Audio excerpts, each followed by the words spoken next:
Samantha Stevens twitched her nose, magic happened, and millions fell in love. But behind every spell were secrets most fans never knew. Here are 20 small details you missed in Bewitched. Detail 20. Elizabeth Montgomery became a passionate political activist.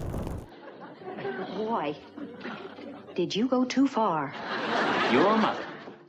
While Bewitched presented Samantha as a devoted, somewhat traditional housewife who gave up her powers to please her mortal husband, Elizabeth Montgomery herself was quite different from the character she played. Montgomery was a passionate political activist who supported progressive causes throughout her life. She was a strong advocate for women's rights, and in the later seasons of Bewitched during the early 1970s, she made the decision to stop wearing a bra on camera as a statement in support of the women's liberation movement. After Bewitched ended, Montgomery continued using her fame and voice for political causes. She narrated 2 controversial political documentaries that reflected her beliefs. The first, released in 1988, was titled Cover Up: Behind the Iran-Contra Affair, examining government corruption during the Reagan administration. The second, released in 1992, was called The Panama Deception. That documentary won an Academy Award for Best Documentary Feature despite its critical examination of the U.S. invasion of Panama. Montgomery was also one of the first major Hollywood celebrities to publicly advocate for AIDS victims and support gay rights during the 1980s and early 1990s, long before it was socially acceptable in the entertainment industry. She used her platform to raise awareness and fight discrimination when many other celebrities remained silent. Montgomery believed that her celebrity status came with a responsibility to speak out against injustice.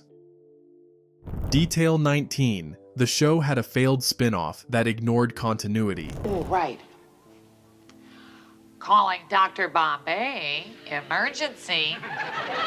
In 1977, 5 years after Bewitched ended its original run, ABC attempted to launch a spin-off series focusing on Tabitha Stevens as an adult. The show, simply called Tabitha, starred Lisa Hartman as a grown-up Tabitha, working as a production assistant at a television station in Los Angeles. Lisa Hartman was only in her early 20s when she took on the role, and she brought an energetic, fresh presence to the character. The series completely ignored the established continuity and history of the original Bewitched show. For instance, the flashback scenes featured completely different actors playing Tabitha's parents instead of Elizabeth Montgomery and Dick Sargent or Dick York. Neither Montgomery nor any of the original Darren actors were asked to make guest appearances or provide their blessing to the project. Even more confusing, the spin-off portrayed Tabitha's brother Adam as a mortal with no powers, contradicting the original series where it was revealed in the final season that Adam was actually a warlock with magical abilities. The show also introduced a new character, Aunt Minerva, who had never been mentioned in the original series. Minerva served as a meddling magical influence, similar to how Endora had functioned in the original show. None of the original cast members from Bewitched appeared on the spin-off show, not even in guest appearances, though a few actors like Bernard Fox, who played Dr. Bombay, and George Tobias and Sandra Gould, who played the Kravitzes, did make cameo appearances. The show failed to capture the magic and charm of the original series. It failed to find an audience and lasted exactly 1 season, airing only 12 episodes before ABC canceled it due to poor ratings. Interestingly, there had been an earlier pilot for the spin-off in 1976, starring Liberty Williams as Tabitha, but that version wasn't picked up by the network. Detail 18. Dick Sargent was originally offered the role first. What I meant was, it's always nice to see you. When Bewitched was being cast back in 1963 and early 1964, Dick Sargent actually auditioned for the role of Darren Stevens before Dick York ever got involved. The producers were impressed with Sargent's screen presence and comedic timing, and they offered him the part of the mortal husband married to a witch. However, Sargent turned it down because he had already committed to star in a different sitcom called Broadside, which was about women in the Navy during World War II. He felt obligated to honor his commitment to that show. show. Broadside turned out to be a short-lived failure that premiered in September 1964 and was quickly canceled after just one season. Meanwhile, Dick York took the role Sargent had declined and became the original Darren for 5 successful seasons. York brought a neurotic, high-strung energy to the character that worked perfectly opposite Elizabeth Montgomery's calm, cool Samantha. The irony wasn't lost on anyone when, 6 years later in 1969, after York's devastating health problems forced him to leave Bewitched, Sargent was brought in to replace him. Sargent finally got to play Darren after all, stepping into a role that had originally been offered to him at the very beginning. He played the character for the final 3 seasons of the show. Sargent brought a different interpretation to Darren, playing him as more easygoing and less anxious than York's version. Some fans preferred York's portrayal, while others appreciated Sargent's calmer approach. Sargent himself later said he felt fortunate to have gotten a second chance at the role, even under such difficult circumstances. Detail 17. Samantha's wardrobe changed dramatically with the times.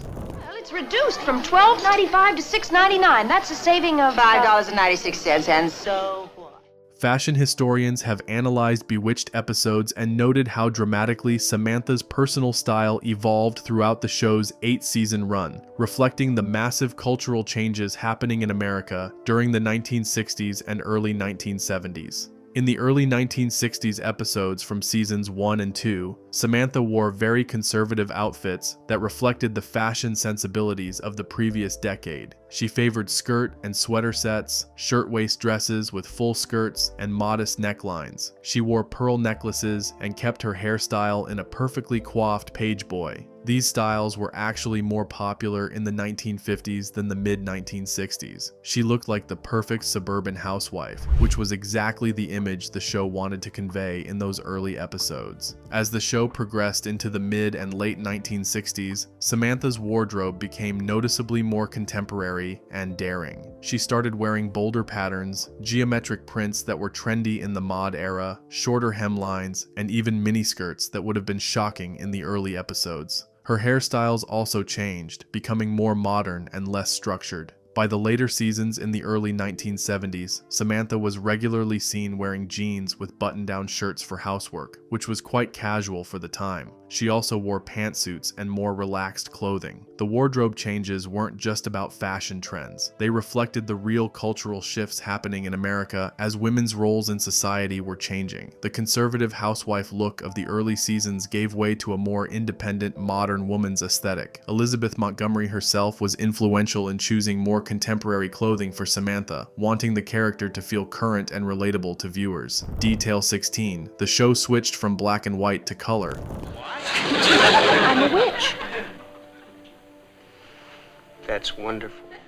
The first 2 complete seasons of Bewitched were filmed entirely in black and white. This was common for television shows in the mid-1960s, as color television was still relatively new and expensive. The show made the historic switch to color beginning with season 3, which premiered in September 1966. The very first color episode was titled Nobody's Perfect and featured an important plot development where Darren discovered that his young daughter Tabitha had inherited her mother's magical powers. This was a significant milestone both for the show's technology and its storytelling. The switch to color allowed viewers to see the vibrant costumes, detailed sets, and magical visual effects in a completely new way. Suddenly, Endora's elaborate purple wardrobe, which Agnes Moorehead wore because purple was her favorite color in real life, absolutely popped on screen in rich, vivid hues. The magical special effects looked more impressive and whimsical in color, with sparkles and glowing effects that had been impossible to appreciate in black and white.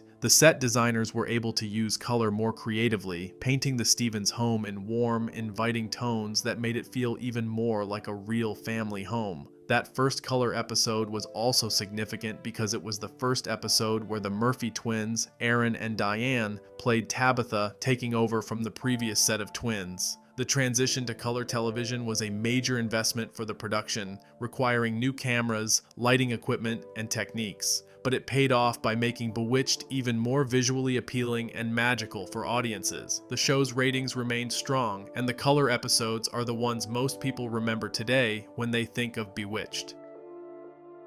Detail 15. Elizabeth Montgomery was pregnant 3 times during filming. Oh, yes, my wife and I both wanted a large family. This way we can have twice as many kids. How was your wife taking this?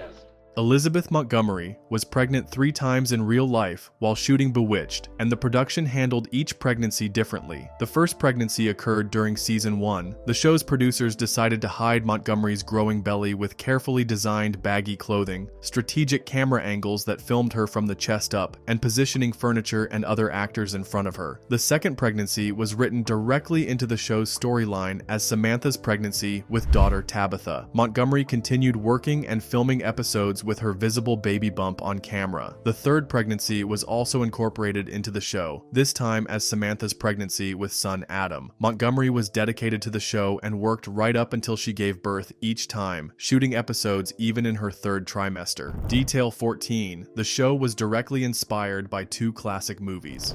Go, Sam! Creator Saul Sachs openly admitted in multiple interviews that he based the entire Bewitched pilot script on 2 films he had watched and enjoyed. The first was the 1942 movie I Married a Witch, starring Frederick March and Veronica Lake. The second was the 1958 film Belle, Book and Candle, starring James Stewart and Kim Novak. Both movies featured beautiful witches who fell in love with mortal men and tried to live normal lives while hiding their magical powers. Sachs borrowed the basic premise and adapted it for television. He wasn't worried about potential copyright infringement lawsuits because both films were owned by Columbia Pictures, which also owned Screen Gems, the company that produced Bewitched for ABC. He essentially had built-in permission to borrow freely from the source material. Detail 13. The pilot episode had an Academy Award-winning narrator. I have yet to see a table lighter that works. Just once, I would like to see... For the very first episode of Bewitched, titled I, Darren, Take This Witch, Samantha, the producers made an unusual choice. They brought in Academy Award-winning actor Jose Ferrer to serve as the narrator for the pilot. Ferrer, who had won the Oscar for Best Actor for his role in Cyrano de Bergerac in 1950, lent his distinguished voice to introduce the concept of the show to audiences. This was an uncommon choice for a sitcom, and the narration element was dropped completely after the pilot episode aired. But having such a prestigious and respected actor lend his voice gave the premiere an air of importance and helped establish that Bewitched would be something special and different from typical sitcoms. Detail 12. 3 sets of twins played Tabitha over the years.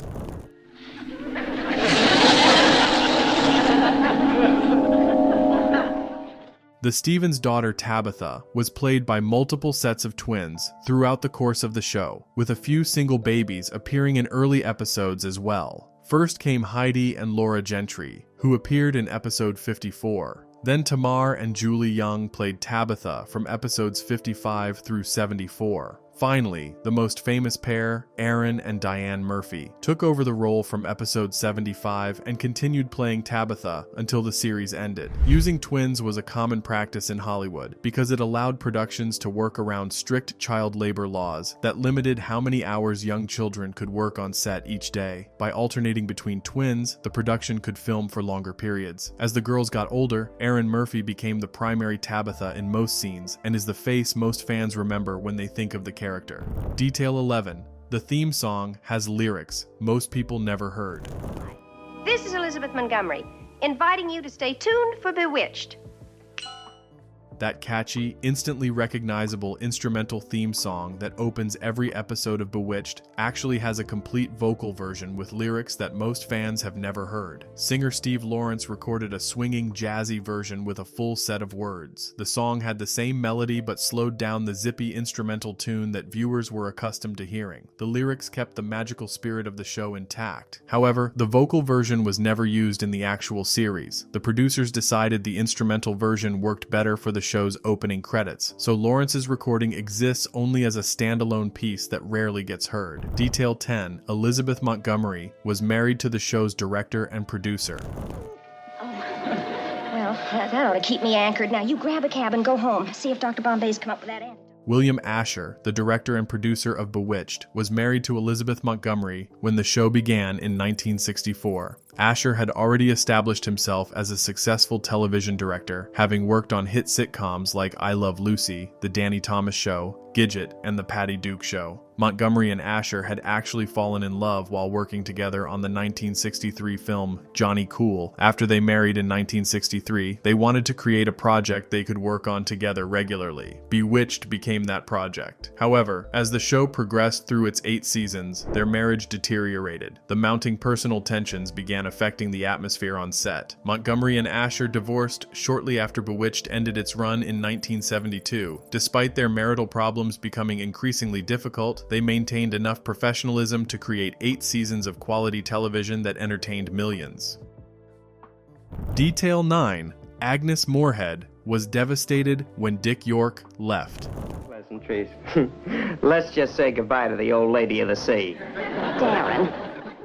Despite playing bitter enemies on screen, Agnes Moorehead and Dick York had developed a deep and genuine friendship off-camera. According to Moorehead's biographer, the two actors had what she called a spiritual connection. Moorehead understood York's pain and struggles in ways the other cast members didn't, and she once commented that she understood him better than the others on set. When it became clear in 1969 that York's health problems would force him to leave the show permanently, Moorehead was absolutely heartbroken. She took her grief and frustration out on Dick Sargent, the actor hired to replace York as the new Darren. At the very first script reading with Sargent, Moorehead announced in front of the entire assembled cast that she did not like the change. The tension between Moorehead and Sargent remained uncomfortable throughout the rest of the series. Moorehead reportedly made cold remarks to Sargent, and there were occasions when she demanded he kiss her hand when approaching her on set. On one occasion, Sargent actually cried because of how Moorehead treated him.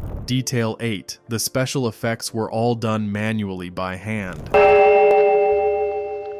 The Coven charges that the defendant has repeatedly failed. There were no computers in the 1960s to create magical visual effects. Everything Samantha did with magic had to be accomplished practically by a hard-working crew. When Samantha cleaned a room with magic, Elizabeth Montgomery would raise her arms in the air and hold them there in position while the director yelled, "Cut." She'd stand frozen in that exact pose, often with her arms aching from the strain, while the crew rushed around the set removing clutter, organizing furniture, and tidying everything up. Montgomery was even given a setup with crutches so she could rest her arms during the longer cleaning sequences. Once everything was perfectly in place, they'd call action again, and Montgomery could lower her arms. The entire process required precise positioning and timing to make it look seamless on screen. For objects that appeared to move on their own, special effects technicians walked on planks positioned above the set, manipulating nearly invisible wires attached to props like puppet strings. The vacuum cleaner that famously ran by itself across the floor had a special reversible motor installed on the bottom instead of brushes, and technicians controlled it using switches hidden off stage. When characters like Endora or Dr. Bombay popped in and out of scenes, actors had to stand perfectly still with their feet in marked positions. The director would call cut, the actor would rush backstage to change costume, then hurry back to stand in exactly the same spot marked on the floor so the magic would look convincing. Bernard Fox, who played Dr. Bombay, reported that he got minor surface burns on occasion from the small pyrotechnics that were used to create the smoke effect when he materialized into scenes.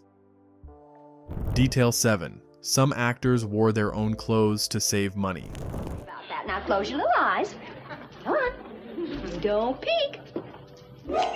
Bewitched didn't have an enormous wardrobe budget for its stars, so several cast members brought their own clothing from home to wear on camera. Elizabeth Montgomery wore many of her own outfits as Samantha, which actually gave the character a more authentic feel since the clothes reflected Montgomery's personal taste and style. Casey Rogers, who played Louise Tate, brought her entire wardrobe to the set on a weekly basis and selected what she'd wear for each episode from her own closet. This money-saving decision turned out to be a creative advantage because it allowed the supporting cast to inject a bit of their own personality into their characters through their clothing choices. Detail 6. Agnes Moorehead wore her own priceless jewelry as Endora. Upon that unicorn I put my spell. Approach it and the truth you'll tell.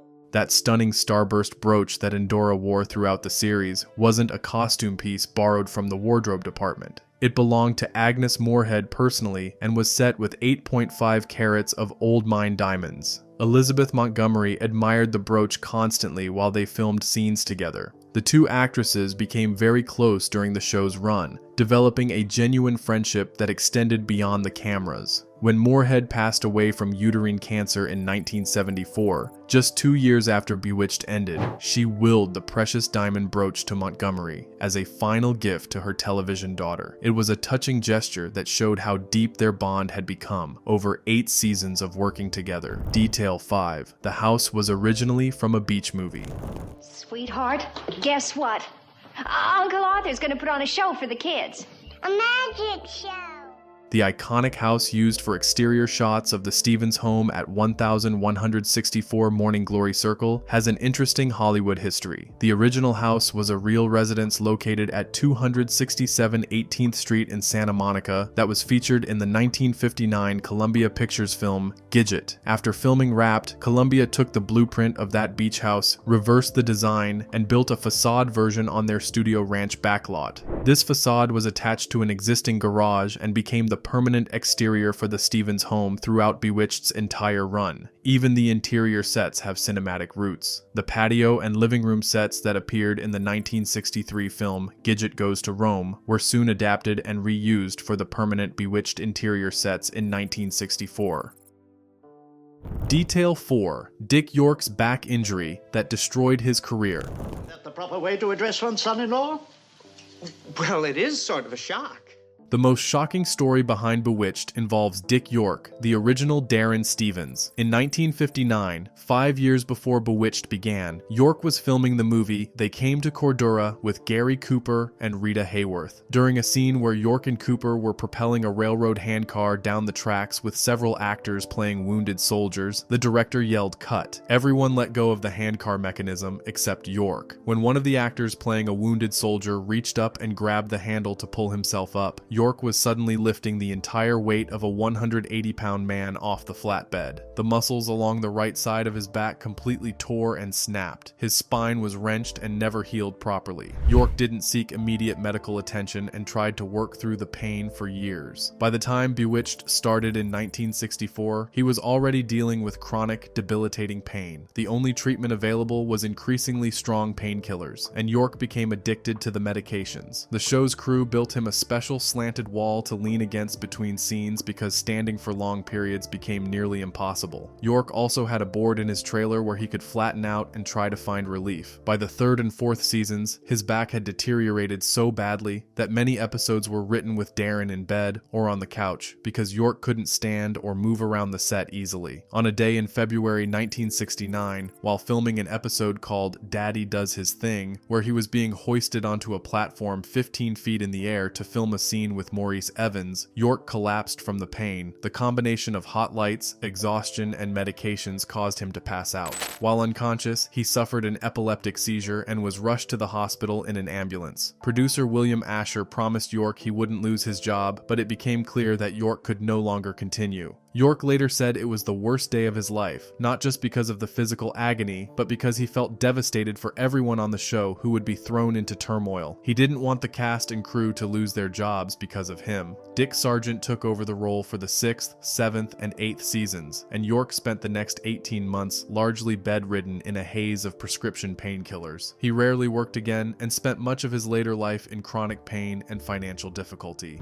Detail 3. Elizabeth Montgomery wasn't the first choice for Samantha.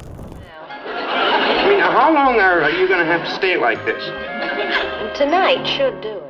ABC and Screen Gems originally wanted Broadway actress Tammy Grimes to play Samantha Stevens. Grimes had won 2 Tony Awards, including Best Actress for the unsinkable Molly Brown in 1961, and seemed perfect for the role of a whimsical witch. She was even under contract to Screen Gems at the time, which made her the logical choice. The producers envisioned her bringing the same quirky, sophisticated charm to Samantha that she had brought to her Broadway roles. But Grimes turned down Bewitched to star in her own sitcom called The Tammy Grimes Show. That decision turned out to be a massive mistake that she likely regretted for the rest of her career. Her show premiered on ABC in September 1966 and lasted exactly 1 month before it was canceled due to poor ratings and negative reviews. The show simply didn't connect with audiences. Meanwhile, Bewitched premiered in September 1964 and ran for 8 successful seasons, produced 254 episodes, and made Elizabeth Montgomery a household name. The show became one of the most iconic sitcoms in television history. Elizabeth Montgomery brought something special to the role of Samantha that made the character unforgettable. She had a natural warmth, sophistication, and comedic timing that made viewers believe in both the magic and the genuine love story at the heart of the show. Montgomery made Samantha strong yet vulnerable, powerful yet relatable. It's nearly impossible to imagine anyone else in the role. The chemistry between Montgomery and Dick York, and later Dick Sargent, felt authentic and grounded the fantastical premise in real emotion. Detail 2. The show started rehearsing on the day Kennedy was assassinated. I have an aunt who thinks she's a lighthouse, and whenever it rains, she insists on climbing on the garage roof to warn the sailors.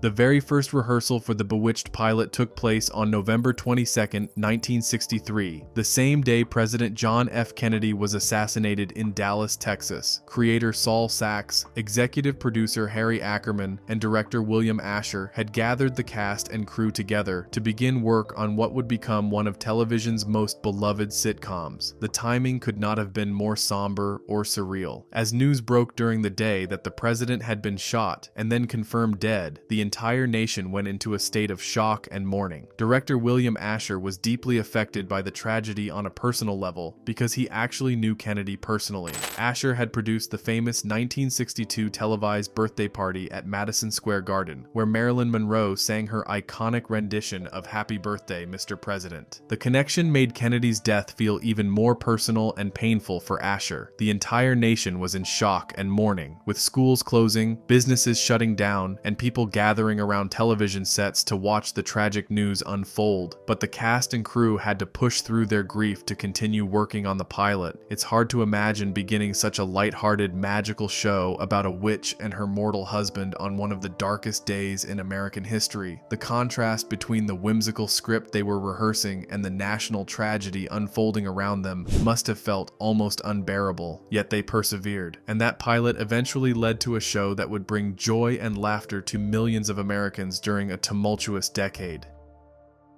Detail 1. The nose twitch was actually a lip twitch. If only there was some hint, some sign. Everyone remembers Samantha's famous nose twitch, but most people get it wrong when they try to copy it. The secret wasn't in the nose at all. Elizabeth Montgomery actually moved her upper lip back and forth rapidly, and the nose followed along.